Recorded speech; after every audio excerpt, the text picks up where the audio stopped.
올해가 2024년이고요. 한참 전에 1993년도에 제가 침례신학대학교 신학대학원에 입학을 했습니다. 침례신학대학교가 원래는 대전 중심과 목동에 있었는데 1992년도 2학기에 현재의 위치로 이전을 한 상태였고, 그 당시에는 노원동이 아직 개발이 안 되어서 주변이 온통 논이었었습니다. 제가 일반 대학을 졸업하고 신학대학원으로 오니까 신학교 생활이 여러 가지가 신기했었습니다. 세 가지만 소개를 하자면, 제일 먼저 신기했던 건 학교가 깨끗하고 조용하다라는 것이었습니다. 일반 대학에서는 학교에서 음주와 흡연이 가능했고 많은 학생들이 다양한 활동을 하니까 조금 어수선하기도 하고 쓰레기도 여기저기 있고 시끄러운 면도 있었는데, 신학대학은 공개적으로 음주와 흡연을 하는 학생이 없으니 더러워질 기회가 적었고 정막이 흐를 정도로 조용했습니다. 대신 밤이 되면 강당이나 강의실이나 또는 기숙사 맞은편 산에서 큰 소리로 기도하는 소리 또는 방언으로 기도하는 소리가 들리기도 했었습니다. 두 번째 신기했던 것은 학교가 금요일 오후부터는 거의 폐교 상태에 들어간다는 것이었습니다. 대학원의 경우 수업이 화요일부터 금요일 오전까지만 있었습니다.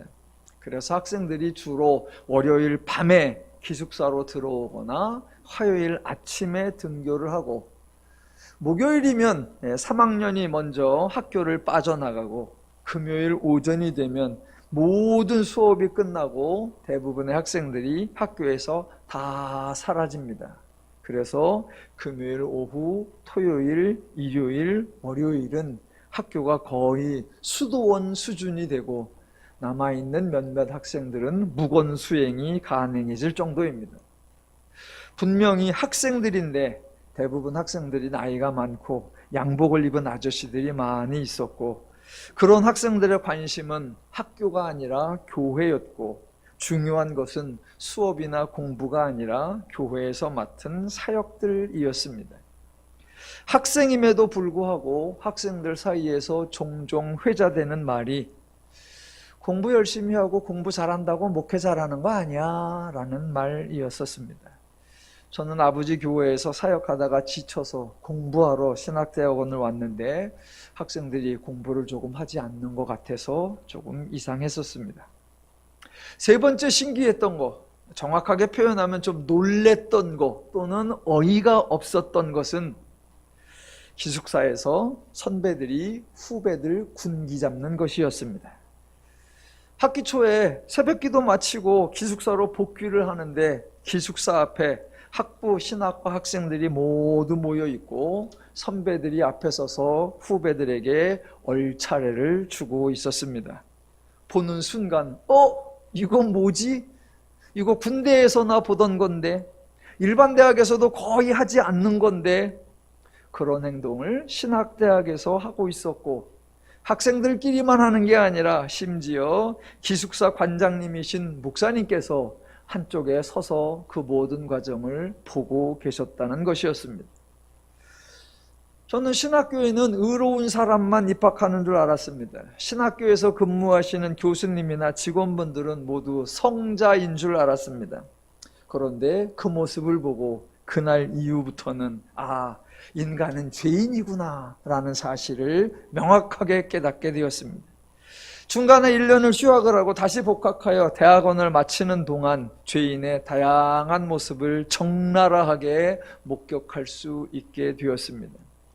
그날 그 사건 이후부터 저는 죄인에게는 보고 듣고 배울 게 없다, 죄인 중에는 모범적 인물이 없고 본받을 만한 사람이 없다라는 생각을 굳히게 되었습니다.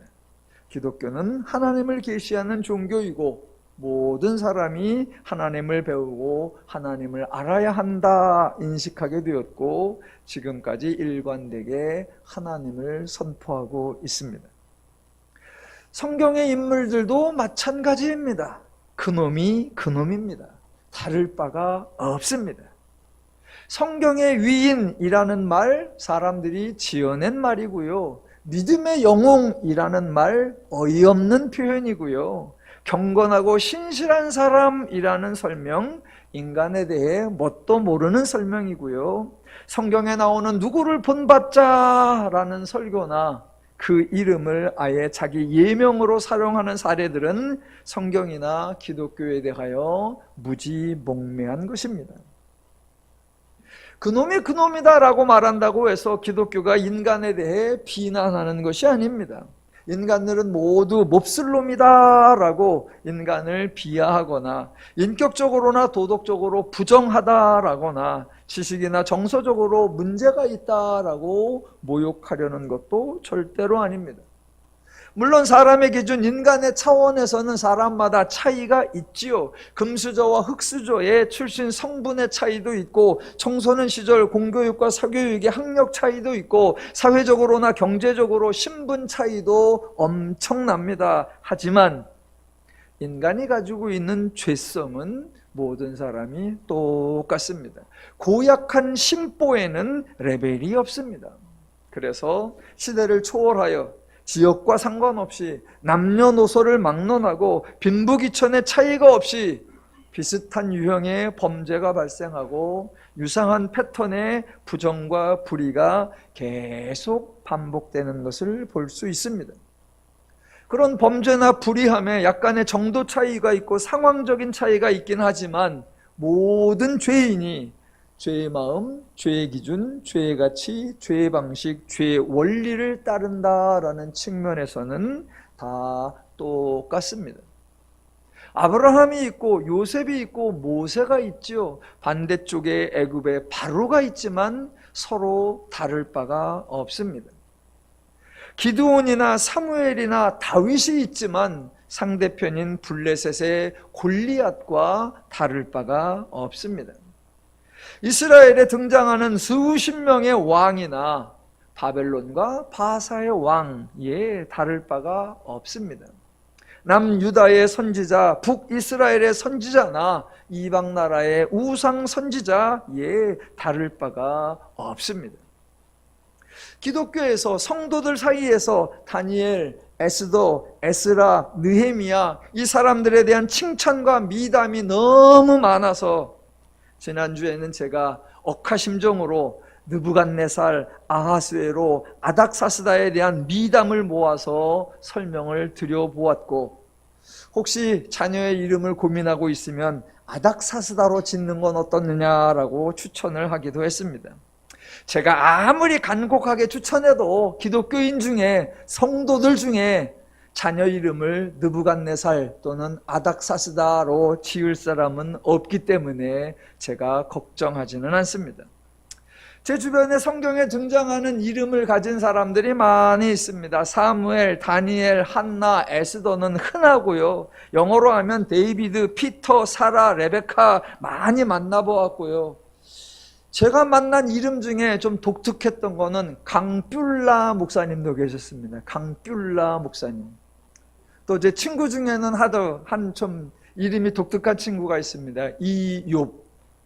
이름이 욥입니다. 욥. 그 친구 아버님이 목사님이셨는데 목회 활동을 너무나 열심히 하시는데 자녀가 방해될 것 같아서 자녀를 고아원에 기부하신 분이세요. 그런데 다행스럽게 잘 커서 지금은 목회 활동을 하고 있습니다. 예, 성경에 나오는 사람들이 뭔가 대단한 것처럼 그 이름을 짓기도 합니다. 저는 아들이 하나인데 여러 번 말씀드렸다시피 제 아들을 이름을 지을 때 히브리어 동사 중에 제가 좋아하는 동사를 음역을 해서 하야라고 이름을 지었습니다. 혹시 둘째가 생기면 이름을 뭐로 지을까 혼자 고민을 해서 정해놓기도 했었습니다. 첫째가 하야이니까 야자 돌림을 쓰기로 하고, 제가 기독교의 목사니까 종교 화합의 차원에서 반야라고 지으려고 했었는데, 첫째는 곽하야, 둘째는 곽반야. 그랬으면 제가 불교계에 특강하러 다녔을 텐데 불행하게도 뜻을 이루지는 못했습니다. 느헤미야서에 느헤미야라는 사람이 나옵니다. 자기 말로 바사의 아닥사스다 왕의 술관원이었다고 합니다. 기타 다른 정보는 거의 나타나지 않습니다. 부탁드리기는 주어진 정보보다 너무 앞서가거나 너무 깊이 들어가지 않았으면 좋겠습니다. 물론 행간을 읽어야 하고 드러나지 않는 정보, 드러나지 않는 내용을 헤아려야 하는 것도 맞지만 느헤미야의 말 한마디에, 느헤미야의 행동 하나에 근거를 두어서 미담을 만들어내는 방식이라면 제가 아닥사스다나 아하수에로나 느부갓네살에 대하여 미담을 만들어내는 것처럼 끝도 없을 거니까 저 여러분이 조심해야 할 것 같습니다. 저로서는 느헤미야서를 읽으면서 강해 설교를 하는 중인데 1장과 2장에 나오는 느헤미야의 말과 행동이 쉽게 이해가 되지 않습니다. 자, 느헤미야는 아마도 바사에서 나고 자란 사람이고 유다나 예루살렘 살아본 적이 없고 가본 적도 없으니까 기억도 없을 건데, 또한 나름 바사에서 안정적인 기반을 잡아서 왕이 거하는 수산궁에 거하고 왕이 순례하는 술관원이 되었는데, 이런 느헤미야가 무슨 연유로 이다지 유다와 예루살렘에 애착이 많을까요? 그래도 고국이고 그래도 조상들이 거하던 지역이니까 궁금해할 수 있겠지요. 예, 그렇겠지요. 그런데 굳이 사람을 불러 유다와 예루살렘 사람들의 형편을 물어보았다라고 합니다. 여러분, 패망한 나라의 그 지역, 그 도시, 그 상황, 그 백성들의 형편 안 봐도 뻔한 거 아닙니까? 그 사람들이 호의고식하지 않을 거 당연한 거고 태평성대를 누리지 못할 거 당연합니다. 그래서 사람을 하나 불러서 그 상황을 물어보았더니 그 사람이 전하기를 그 지방 거기에서 큰 환난을 당하고 능욕을 받으며 예루살렘 성은 허물어지고 성문은 불탔다라고 합니다. 이게 뭐가 새삼스러운가요? 저는 당연히 그렇겠지. 그런데 느헤미야는 그 소식을 듣고 앉아서 울고 수일 동안 슬퍼하며 하늘의 하나님 앞에 금식하며 기도하였다라고 합니다. 이럴 줄 몰랐나? 아니, 이런 상황, 이런 형편이 아니면 어떨 것으로 생각하고 있었다는 걸까요? 어떤 분이 책에 써놓은 걸 보니까 느헤미야를 어떻게든 칭찬을 하고 싶었나 봐요. 그래서 예루살렘의 상황을 듣고 슬퍼하며 울며 금식하며 기도했다, 이 행동을 보고 느헤미야가 애국주의자였다라고 칭찬을 하고 느헤미야가 백성들의 삶에 공감하는 태도를 가지고 있었다라고 미화하는 것을 읽었습니다. 저는 반대로 생각이 들었어요. 마치 선거 때 재벌 출신이나 고위 공직자 출신들이 마치 서민의 삶을 아는 것처럼 코스프레하는 것으로 여겨졌습니다. 예루살렘에서 환난을 당하고 능욕을 받는 사람들이 먹을 게 없어서 금식을 하고 있는데 왕궁에 거하는 사람이 금식을 한답니다. 이게 공감이 되십니까? 선거 때 높으신 양반들이 지하철을 타거나 시장에서 떡볶이를 먹는 모습을 보고 저분들은 늘 우리를 생각하고 우리의 삶과 공감하는구나, 그런 생각이 드십니까? 그분들이 큰 길에서 큰 절을 하면 갑자기 존경받고 대접받는다는 느낌이 드시냐고요.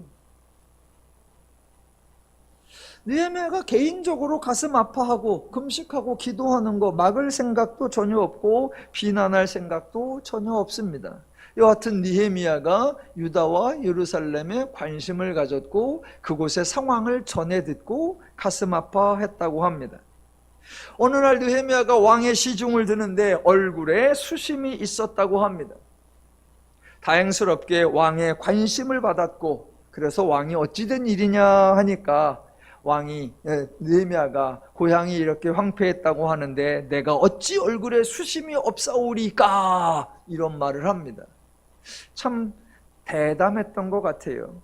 천만다행으로 왕이 느헤미야의 말을 귀담아 듣고 네가 무엇을 원하느냐라고 질문을 하니까 술관원인 느헤미야가 느닷없이 그 성을 건축하게 하옵소서라고 합니다.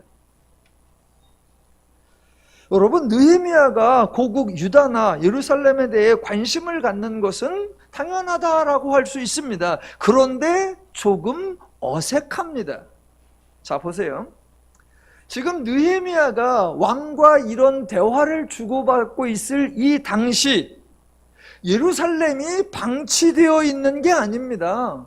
유다 지역 예루살렘에 유다에는 아무런 관심이 없는 사람, 그저 이방 사람의 관료가 파견 나와서 무심하게 유다를 통치하고 있는 거 아닙니다.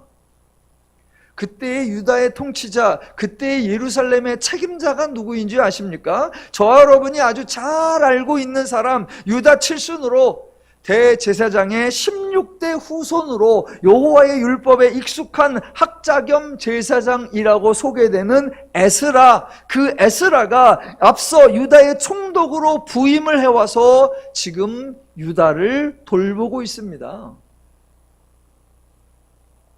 그 당시 유다의 총책임자가 에스라입니다. 에스라가 행정관료예요.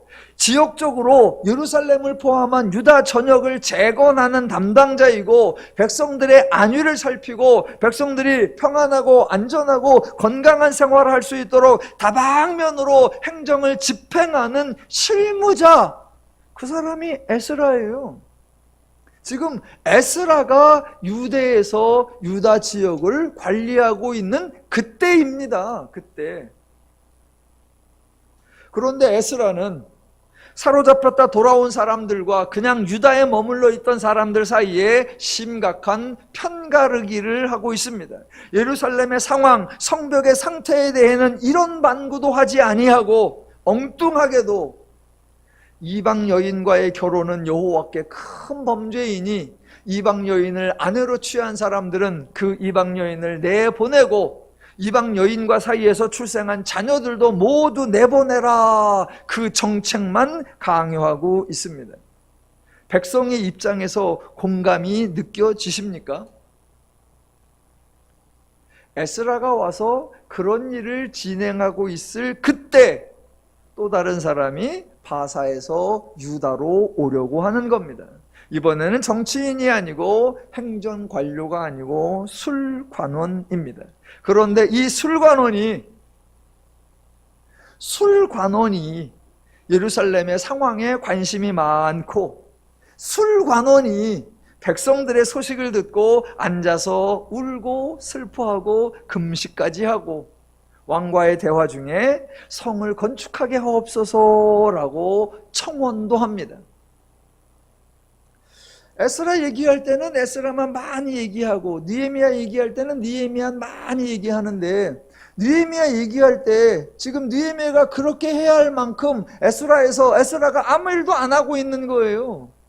저는 이거 읽으면서 지금 느헤미야가 에스라 물맥이나? 자, 느헤미야가 바사의 아닥사스다 왕의 천폭적인 지지를 받아냅니다.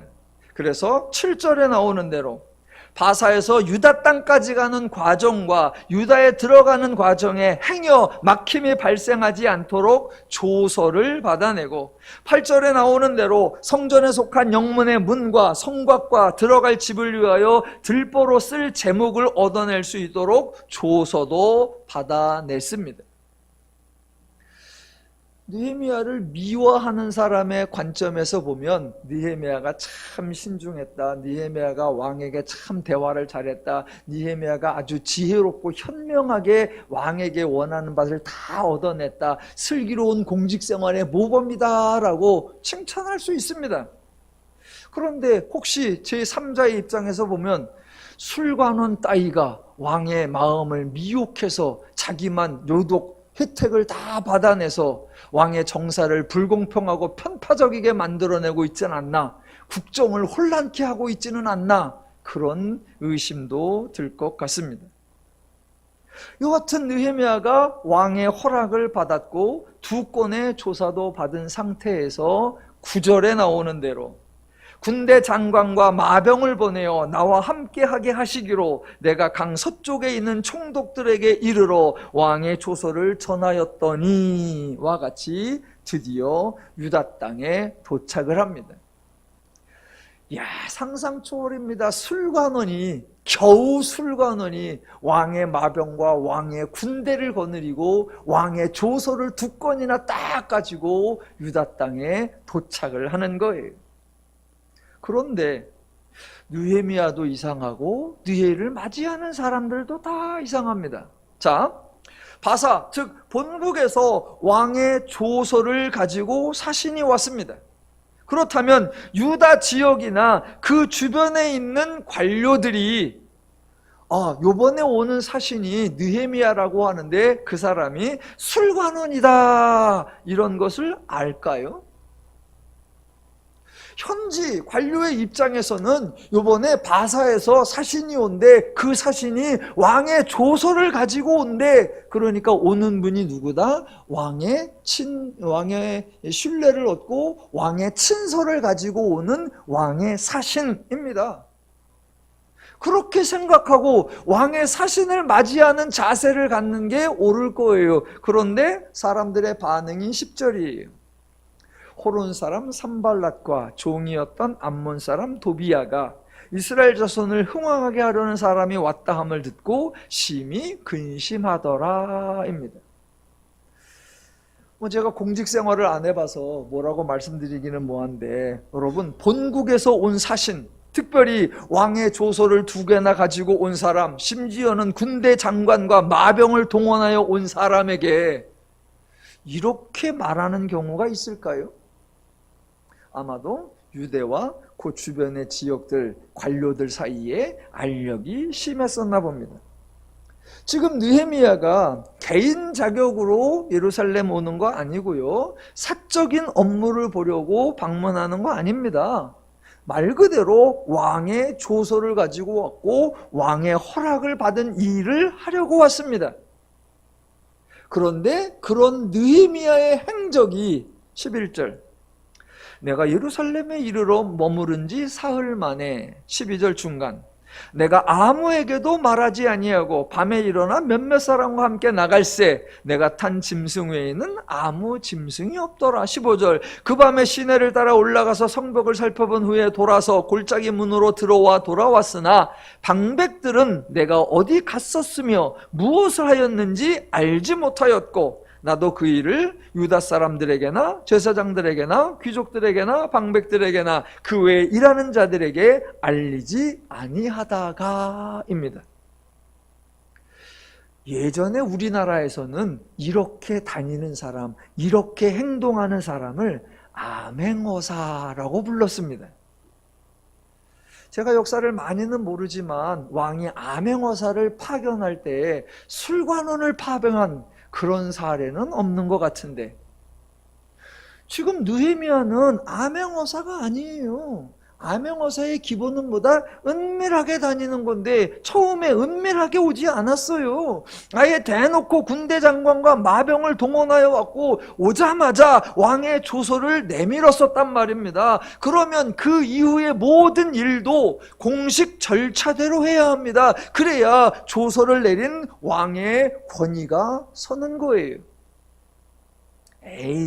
느헤미야가 혹시 사람들의 반대가 있을까봐 아주 은밀하게 이 일을 준비하고 있는 거예요 라고 편을 들어줄 수 있습니다. 하지만 그럴 때일수록 더욱 공식적인 절차를 밟아야 합니다. 반대가 예상이 된다면, 저항이 예상이 된다면 그것을 극복할 수 있는 가장 확실한 방법은 공식 절차입니다. 그래야 비난을 벗어날 수 있고 논란을 잠재울 수 있습니다. 예전에 성전을 건축할 때 이런 사례가 있었잖아요.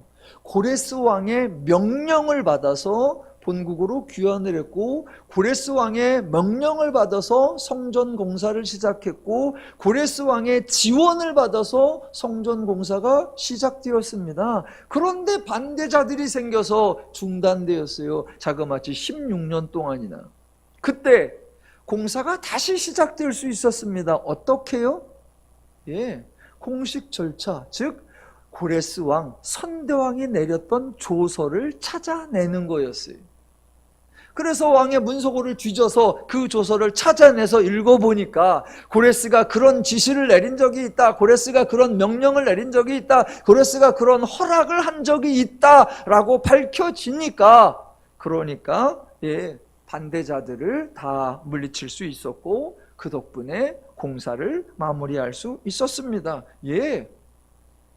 난관이 예상될수록, 반대가 예상될수록 공식 절차를 따라 행하는 거. 아니, 그러려고 왕의 허락을 받았고 그러려고 왕의 조서를 받았잖아요.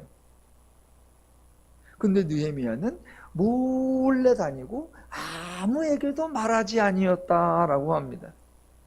느헤미야의 행동, 평범하지 않은 것 같습니다. 자, 그 다음 행동을 보기 전에 잠깐 쉬어가는 타임, 브렉 타임을 갖겠습니다. 그래서 13절을 한번 보시죠. 그 밤에 골짜기 문으로 나가서 용정으로 본문에 이르는 동안에 보니 예루살렘 성벽이 다 무너졌고 성문은 불탔더라. 앞으로 나아가 샘문과 왕의 못에 이르러서는 탄 짐승이 지나갈 곳이 없는지라입니다. 지금 저와 여러분이 가지고 있는 이 성경을 개역 개정 성경이라고 하는데, 이 개역 개정 성경에 이렇게 기록하고 또는 표기하는 데는 일정한 규칙이 있습니다. 그 규칙 중에 하나가 뭐냐면 사람 이름 또는 지역 이름 또는 나라 이름 또는 물건 이름, 즉 고유 명사들은 고딕체로 기록한다라는 거예요. 그래서 그것을 구분해 놓았습니다. 예를 들어 볼게요. 10절을 보시면 맨 앞에 호론 사람 산발랏이라고 나오는데, 호론이 지역 이름이고 산발랏이 사람 이름이에요. 그래서 호론과 산발랏은 고딕체로 되어 있습니다. 그래서 사람들에게 지역이나 이름이나 또는 어떤 물건의 이름, 이런 것들이 구분될 수 있도록 이렇게 규칙을 정한 거예요. 이런 규칙을 정했으면 일관되게 적용을 해야 되는데, 히브리어에서 우리말로 번역을 하고 번역된 것을 표기하는 과정에서 규칙을 일관되게 적용하지 못하고 이랬다 저랬다 한 경우가 있어요. 그게 13절, 14절에도 있습니다. 제가 한번 쉬어가는 참이니까 설명을 드려볼게요. 자, 13절과 14절에 문, 게이트, 문이 여러 개 나오는데 13절에 골짜기 문, 그 다음에 분문, 14절에 샘문이라고 나옵니다. 자, 골짜기 문, 요게 문 이름이니까 사실은 전부 고딕체로 해야 합니다. 그런데 일반 서체로 했습니다. 문 이름으로 하지 않고 골짜기로 돌아 들락거리는 문이다라고 풀어서 쓴 거예요. 그렇게 문 이름을 풀어서 표기를 하려면 나머지 문들도 다 그렇게 해야 합니다. 그래서 골짜기 문 다음에 나오는 문이 분문인데, 분문을 그냥 풀어서 쓰면 똥문이에요. 분뇨가 출입하는 문 또는 걸음문이라고 해야 합니다. 자, 그 다음에 샘문이라고 나오는데 샘문도 우물문이라고 풀어 써야 합니다. 그런데 골짜기 문, 요거는 풀어서 쓰고 분문과 샘문은 고유명사로 고딕체로 표시를 해놨습니다. 그러니까 우리나라식으로 하면 예를 들면 이런 거예요. 자, 성이 있고 문이 동서남북에 4개가 있다. 동대문, 서대문, 남대문, 북대문. 그러면 그냥 문 이름을 그렇게 쓰든가 아니면 동쪽에 있는 문, 서쪽에 있는 문, 남쪽에 있는 문, 북쪽에 있는 문 이렇게 쓰든가 해야 되는데 기록을 어떻게 했느냐? 동대문과 서대문이 있고 남쪽에 있는 문과 북쪽에 있는 문이 있더라. 요렇게 섞어놓은 거예요. 섞어놓은 거. 자, 그런 또 다른 예가 13절에 있습니다. 13절에 용정이 나옵니다. 용정, 고딕체로 되어 있죠? 이게 고유명사입니다. 고유명사. 우물이에요. 우물인데 용처럼 생긴 우물. 그래서 우물정자를 써서 용정이라고 고딕체를 썼어요. 만약 풀어서 쓰면 용의 샘 또는 용의 연못이라고 해야 합니다. 풀어서 쓴 게 있어요. 그게 14절에 나오는 왕의 못입니다. 이것을 고유명사로 표현하면 왕정 또는 어정 또는 어연이라고 했어야 합니다. 그런데 문에 대한 것도 그렇고 연못에 대한 것도 그렇고 하나는 풀어서 쓰고 하나는 고유명사로 쓰고 이게 좀 일관성을 못 갖췄어요. 그래서 제가 한번 일관성 있게 한번 읽어볼게요. 만약 고유명사로 표기를 다 한다면 이렇게 해야 합니다. 13절. 그 밤에 곡문으로 나가서 용정으로 분문에 이르는 동안에 보니 예루살렘 성벽이 다 무너졌고 성문은 불탔더라. 앞으로 나아가 샘문과 왕연에 이르러서는. 그래서 다 고딕체가 되게 해야죠. 그러면 아니 그냥 나 풀어서 써보자. 풀어서 쓰면 이렇게 되는 겁니다. 13절. 그 밤에 골짜기 문으로 나가서 용의 샘을 거쳐 똥문으로 이르는 동안에 보니 예루살렘 성벽이 다 무너졌고 성문은 불탔더라. 앞으로 나아가 샘의 문과 왕의 연못에 이르러서는. 이렇게 해야 됩니다. 아주 잘하셨습니다. 모두 관심 없는 표정을 지으셨습니다. 하나도 중요하지 않습니다. 몰라도 아무 상관이 없습니다. 성경 읽는데 지장이 없고요. 이거 몰라도 죄를 다 이길 수 있고요. 하나님의 은혜를 누릴 수 있습니다. 그죠? 참고하시라고 잠깐 말씀을 드렸습니다. 자, 다시 원래대로 돌아와 보겠습니다. 자, 느헤미야가 암행하서처럼 정말 조심스럽게 은밀하게 상황을 조사하고 일을 추진한다면 끝까지 그렇게 해야 되는데 성벽 공사는 은밀하게 할 수 있는 것이 아니고 혼자서 할 수 있는 것도 아닙니다. 그래서 결국 사람들에게 알리죠. 17절. 후에 그들에게 이르기를 우리가 당한 곤경은 너희도 보고 있는 바라. 예루살렘이 황폐하고 성문이 불탔으니 자, 예루살렘 성을 건축하여 다시 수치를 당하지 말자라고 합니다. 아니, 진작에 그랬어야죠. 진작에. 어차피 왕의 허락을 받고 온 사람으로서, 왕의 조서를 가지고 온 사람으로서, 왕의 군대를 이끌고 온 사람으로서 처음부터 이렇게 했어야죠. 그런데 올 때는 뽀대이게 온 것 같은데 또 은밀하게 하다가 또 결국에는 또 사람들에게 알리고 행동이 이랬다 저랬다 합니다. 그러니까 사람들의 반응도 희한한 반응이 나오는 거예요. 자, 다른 사람들의 반응 19절. 호론 사람 산발랏과 종이었던 암몬 사람 도비아와 아라비아 사람 게셈이 이 말을 듣고 우리를 업신여기고 우리를 비웃어 이르되 너희가 하는 일이 무엇이냐? 너희가 왕을 배반하고자 하느냐입니다. 아니, 왕의 사신으로 온 사람을 지역의 유지가 어떻게 감히 비웃고 어떻게 조롱하고 왕의 왕명을 가지고 온 사람에게 한다는 말이 내가 왕을 배신하고자 하느냐? 이게 말이 안 맞아요. 그만큼 느헤미야의 행동이 많이 이상했다라는 겁니다. 자, 왜 이렇게 느헤미야서가 전개되는가 한번 살펴보겠습니다. 저와 여러분이 느헤미야서를 보기 전에 그 전에 에스라서를 보았었습니다. 에스라서 그러면 제일 먼저 떠오르는 게 뭐죠? 에스라서의 전반부 1장부터 6장까지에 아직 에스라는 등장하지 않을 때 포로로 끌려갔다가 돌아온 사람들이 힘써 이룬 게 뭐냐? 예루살렘 성전을 재건하는 거였습니다. 그래서 에스라 그러면 성전 재건 사건, 이게 중심 사건입니다. 그 성전이 이스라엘 역사에서 두 번째로 지어졌다라고 해서 제2성전이라고 하거나 그 당시의 중심 인물이 스룹바벨이었다고 해서 스룹바벨 성전이라고 합니다. 자, 에스라서의 중심 사건은 예루살렘 성전 건축. 그렇다면 느헤미야서의 핵심 사건은 예루살렘 성의 건축 또는 예루살렘 성벽 건축입니다. 자, 잘 보세요. 성경이 참 재밌어요.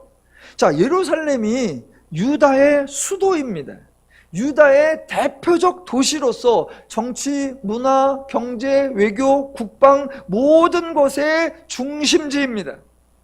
그렇다면 그 예루살렘의 성을 건축하는 것은 온 유다의 국가적 중심 과제입니다. 누가 추진을 해야 되냐? 유다의 책임자, 유대의 관리자, 유대의 통치자가 책임지고 추진을 해야 합니다. 하지만 국가의 책임자나 지역의 관리자는 예루살렘 성, 예루살렘 성벽에 대하여 전혀 관심을 보이지 않습니다. 너무나 어처구니 없게도 술관원으로부터 예루살렘 성벽 건축이 시작됩니다.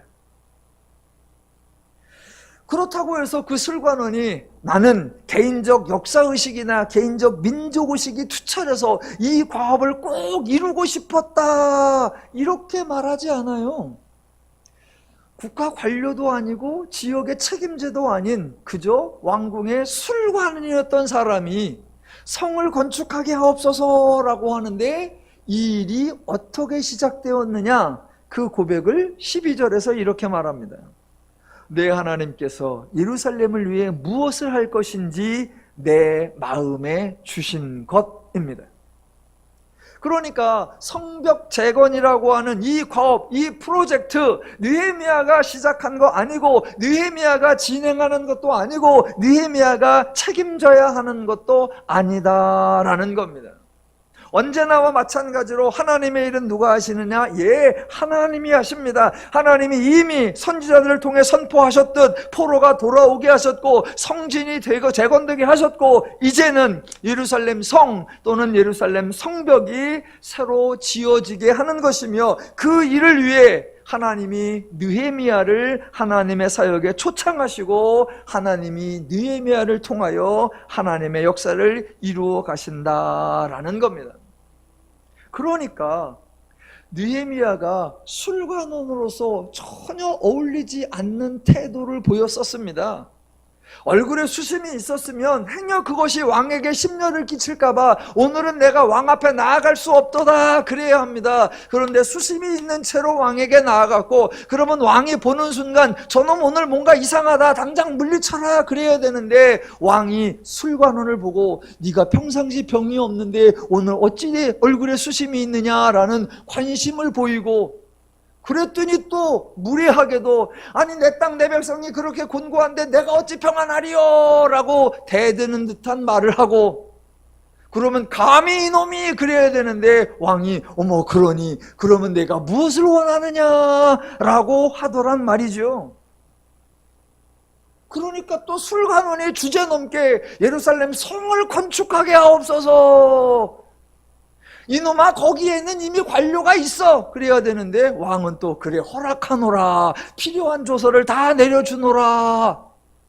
이거 도무지 맞지 않는 상황인데 이상한 상황인데 모든 게 다 흘러가더란 말입니다. 이게 어떻게 가능했었느냐? 예, 하나님의 도우심이었다라는 겁니다. 왕의 조서를 2개나 받을 수 있었던 거 어떻게 가능했다고요? 2장 8절 끝에 이렇게 나옵니다. 내 하나님의 선한 손이 나를 도우심으로 왕이 허락하고. 지금 이 과정, 이 내용을 가장 잘 아는 사람이 느헤미야 자신입니다. 자신이 성을 고민할 사람도 아니고 자신이 왕에게 그런 부탁을 할 수 있는 사람도 아니고 자신이 와서 이 일을 추진할 수 있는 자격이나 능력도 없어요. 그런데 하나님이 그 마음을 주셨고 하나님이 그 모든 과정에 하나님의 선한 손의 도움으로 이루어지게 가고 있습니다. 그래서 백성들 앞에 이 일을 설명을 해야 하는데 뭐라고 설명해야 되죠? 설명할 방법이 딱 한 가지예요. 그게 2장 18절. 또 그들에게 하나님의 선한 손이 나를 도우신 일과 왕이 내게 이른 말씀을 전하였더라. 예. 공사를 시작하려고 하니까 주변 사람들이 반대를 하고 그 사람들이 방해를 한단 말입니다. 그때 그들에게 대답할 말도 딱 한 가지죠. 2장 20절. 내가 그들에게 이르되 하늘의 하나님이 우리를 형통하게 하리니. 예. 포로 생활과 귀환, 성전 파괴와 재건은 70년이라는 기한이 정해져 있어서 사람들이 하나님의 예언이라고, 하나님의 성취하신 것이라고 잘 알고 있습니다. 반면에 예루살렘 성벽 재건에 대해서는 잘 모르는 것 같습니다. 하지만 이것도 하나님이 예언하신 것이었습니다. 예루살렘 성벽이 파괴되고 황폐하게 될 것이며 후에 예루살렘 성이 다시 지어질 것이다. 하나님이 이사야 선지자를 통해 선포하셨고 하나님이 그 예언을 이루시기 위하여 성과 정치와 나라와 관계없는 술관원 느헤미야를 부르시고 바사의 왕 아닥사스다를 동원하고 계시다라는 겁니다. 여기서 중요한 질문 한 가지를 해보겠습니다. 자, 하나님이 예루살렘 성벽, 예루살렘 성을 다시 지으라고 하십니다. 하나님이 그 예언을 하시고 그걸 지금 진행하고 계세요. 그러면 하나님은 왜 예루살렘 성을 다시 지으려고 하실까요?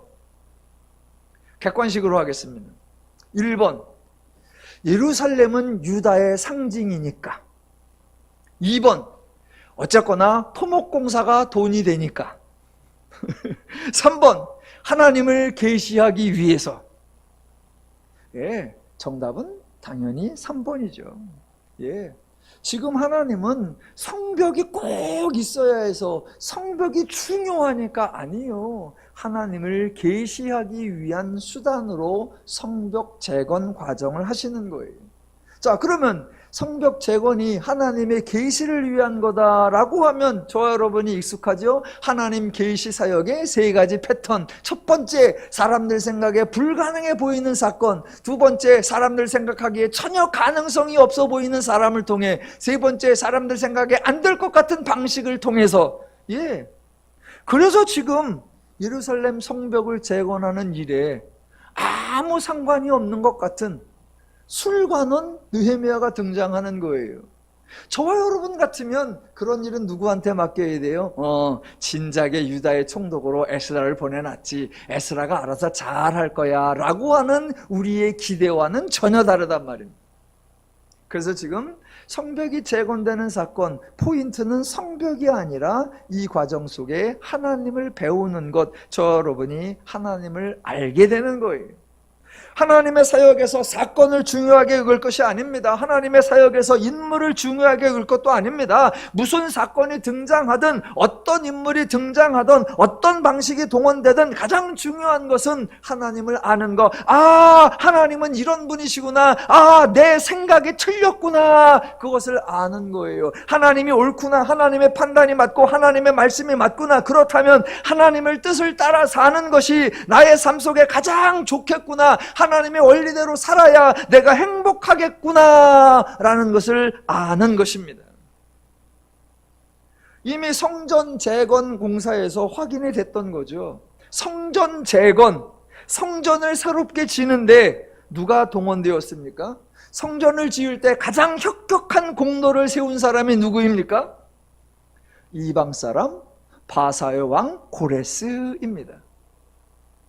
아니, 우리 생각에 성전을 지은다, 누가 져야 돼요? 가장 신실한 사람, 가장 경건한 사람, 가장 정통 유대인. 그래서 이방인들의 잡신들을 섬기는 사람들 건 그 모든 도움은 다 거절하고 순수한 마음과 깨끗한 마음과 거룩한 사람들의 지극정성을 모아 숭고하게 성전을 지어야 할 것 같아요. 그런데 여호와의 성전을 짓는데 여호와를 알리지도 못하고 여호와를 섬기지도 않는, 여호와와 아무 상관이 없는 이방의 왕 고레스가 그 성전 지을 사람들을 보내고 성전을 지으라 명령을 하고 성전 짓는데 필요한 모든 물건을 대주게 하고, 성전 짓는데 가장 혁혁한 공로 누가 세웠다? 고레스. 그러면 그 성전을 뭐라고 불러야 된다? 고레스 성전. 질투 많은 유대인들이 고레스 성전이라고 참아 못하겠는 거예요. 그래서 제2성전이라든가 수룹바벨 성전이라고 했어요. 참 어이가 없는 거예요. 제가 생각하기에 가서 역사 유적지 발굴을 좀 해봐야 되겠어요. 그래서 고레스 성전 그 흔적을 찾아봐서 머릿돌을 한번 찾아봐야 돼요. 고레스가 그냥 돈만 됐을 리가 없어. 끝에만 한자 썼을 거예요. 몇 년도에 세우다 고레스의 지원을 받아, 뭐 이렇게 써놨었을 거예요.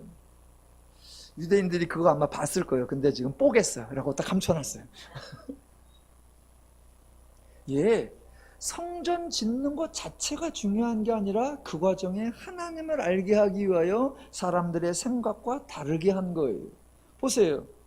기독교에서 가장 중요한 인물 딱 한 분이세요. 예수 그리스도. 기독교에서 가장 중요한 사건 딱 한 가지입니다. 예수님의 십자가와 부활 사건. 그래서 여러분이 구약 지나가고 복음서 지나가서 이제 사도행전에 들어가 보면 사도들이 나가면서 복음을 전하고 설교한 얘기가 나와요. 더 나아가 서신서에 가보면 사도들이 각 교회들에게 편지 쓴 이야기가 나옵니다. 그런데 사도들의 설교나 사도들의 편지에는 우리가 알고 있는 구약의 사건이나 우리가 알고 있는 유명한 인물들이 거의 언급되지 않습니다. 왜요? 그 사건들이나 그 사람들이 핵심이 아니기 때문입니다. 그 사건들, 그 사람들은 모두 하나님의 계획을, 하나님을 계시하는 사역에 관련되었을 뿐 그들의 사건들이나 그들의 그 일한 사람들 모두 하나님이 계획하고 하나님이 부르시고 하나님이 성취한 거예요. 그러니까 가장 중요한 건 언제나 하나님을 아는 거예요. 근데 오늘날 우리도 똑같은 실수를 자주 합니다. 자꾸 어떤 일 중심에 빠져요. 어떤 하나님의 사업에 몰두합니다. 이 일을, 이 과업을 이루어야 한다라고 거기에 집중해요. 그러면서 늘 하는 말, 하나님 인재를 보내주시옵소서. 하나님 일꾼이 부족합니다. 아니요. 그거 우리가 잘못 생각하고 있는 거예요. 우리가 이 일을 하려고 하면 우리는 요 일과 관계된 사람만 생각을 해요. 요 일과 연관된 주변 사람만 생각을 해요. 그러면서 사람이 없다, 그러면서 인재가 없다, 그러면서 뭐가 부족하다 그래요. 하나님의 법칙을 알면 여호와의 성전을 짓는데 누구를 데려다 쓴다고요? 이방의 코레스 왕을 데려다 쓰는 거예요. 그러니까 하나님 입장에서는 사람이 부족하다? 그런 말이 나오지 않는 겁니다. 하나님의 사역을 하는, 하나님을 섬기는 저와 여러분은 언제나 기억해야 할 거, 하나님의 사역은 하나님이 하신다. 그 하나님이 사역하는 모든 과정 속에 저와 여러분은 하나님을 알고 하나님을 배워야 한다라는 거예요. 하나님이 예루살렘 성전을 재건했었죠. 지금 성전 얘기를 하는 건 성벽 얘기하고 비교를 하려고 하는 거예요. 성전을 재건했습니다. 왜요? 성전을 왜 지었죠? 하나님의 집이라서요? 아니요. 꼭 있어야 해서요? 아니요. 예전에 다윗이 나름 폼나게 하나님의 성전, 여호와의 성전을 지어드린 적이 있습니다. 그래서 그 성전 덕분에 하나님이 좋아지신 거 없습니다. 도리어 여호와의 성전이라고 지어졌는데 그 성전 안에는 온갖 이방 잡신들이 자리를 잡수고 있었고 여호와는 형상이 없어. 그래서 집 이름은 여호와의 성전인데 그 안에는 여호와가 없고 온갖 잡신만 있어. 오늘날로 말하면 여호와가 성전 지어서 이방 신들에게 임대해 줬어. 이게 뭐예요?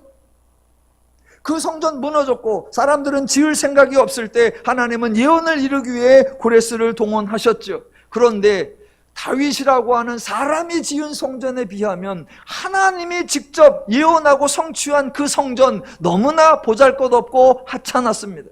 그 성전이 재건됨으로 하나님 영광을 얻은 거 아니고 명예를 회복한 거 아니고 유다의 신앙이 회복된 거 아닙니다. 오늘 본문 느헤미야가 활동하는 이 시대에 성전이 지어지고 대략 80년 정도가 흐른 때입니다. 예루살렘에 성전이 지어져 있습니다. 그런데 백성들의 삶 거룩해지지 않았고 윤택해지지 않았고 성전이 있는 것과 성전에 없는 것 별 차이가 없습니다.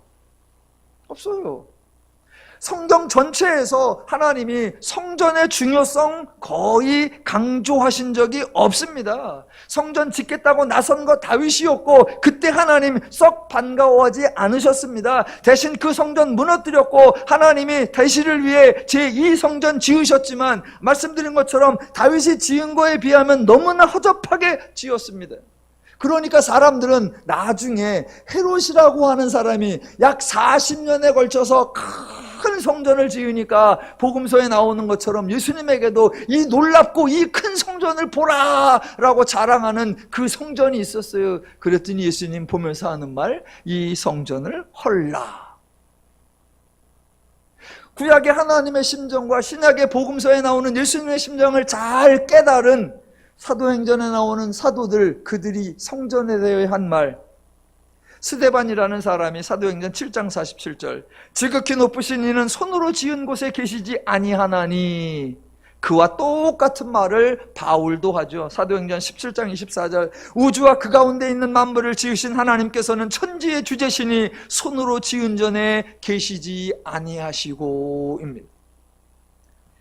여호와의 성전에 대해서도 이렇게 여기는데 성전과 비교하면 종교적 의미나 신앙적 가치가 거의 없는 예루살렘 성벽에 대하여 하나님이 큰 의미를 부여하실까요? 아니요, 전혀 그렇지 않습니다.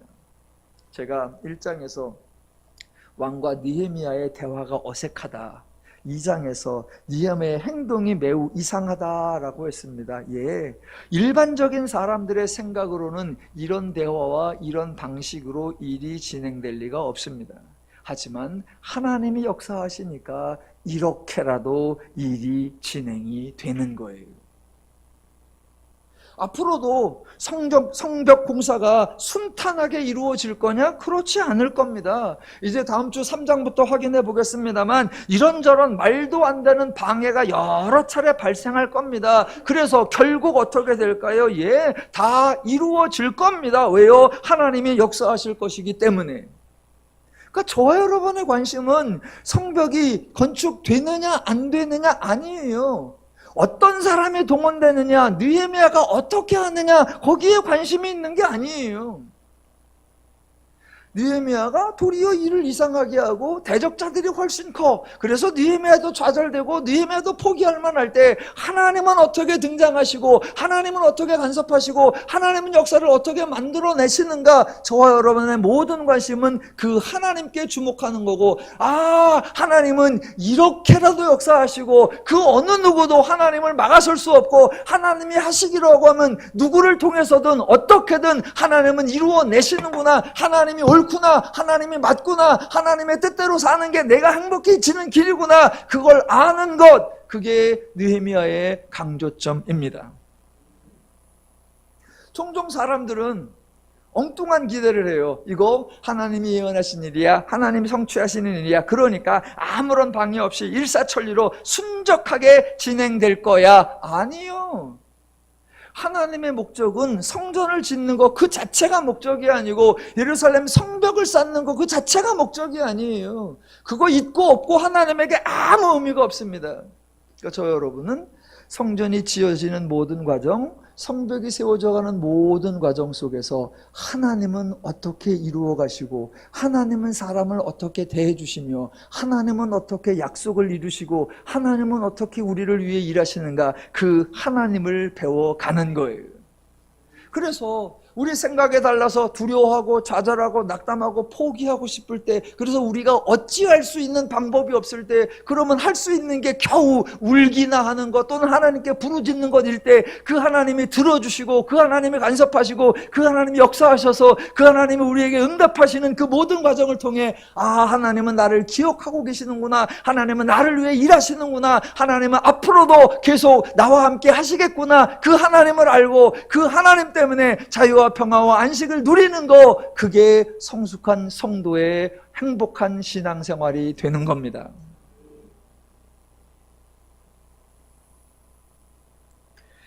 더누림교회 모든 성도 여러분, 느헤미야서를 통하여 하나님을 더 많이 알아가시고 하나님으로 인해 행복한 삶을 풍성히 누려가시기를 주님의 이름으로 축원합니다. 기도하겠습니다.